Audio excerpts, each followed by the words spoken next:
నమస్తే, నేను మీ సంతోష్ శర్మ అడ్వకేట్. ముందుగా అందరికీ ప్రపంచ సామాజిక న్యాయ దినోత్సవ శుభాకాంక్షలు. Happy social justice day. ప్రతి ఏటా ఫిబ్రవరి 20వ తేదీన మనము సోషల్ జస్టిస్ డేని, సామాజిక న్యాయ దినోత్సవాన్ని జరుపుకుంటాం. అసలు సామాజిక న్యాయం అంటే ఏమిటి? మనం తరచూ వింటుంటాం. పలు రకాల పార్టీలు పలుసార్లు తమ పార్టీ ప్రచారాల్లో కావచ్చు, ఎన్నికల వేళ కావచ్చు, సామాజిక న్యాయం చేయడం మా లక్ష్యం, సామాజిక న్యాయం మా ఎజెండాను చెప్తూ ఉంటారు. అసలు సామాజిక న్యాయం అంటే ఏమిటి?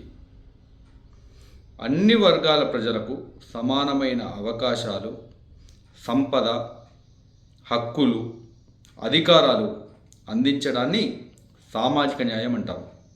ఇది ఏ విధంగా ఉండాలి అంటే కుల, మత, వర్ణ, వర్గ, లింగ భేదాలకు అతీతంగా ఈ న్యాయం అనేటువంటిది జరగాలి. అందుకే ఇప్పుడు ప్రభుత్వ ఉద్యోగాల్లో రిజర్వేషన్లు, అట్లాగే కనీస వేతన చట్టం,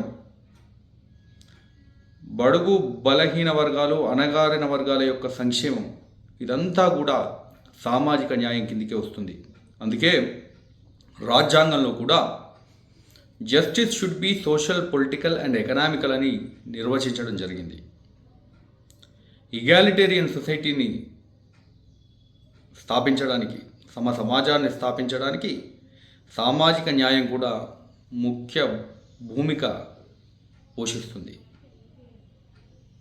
సో ఇట్లాంటి మరిన్ని ఇంట్రెస్టింగ్ విశేషాలతో మళ్ళీ కలుసుకుందాం. Stay tuned.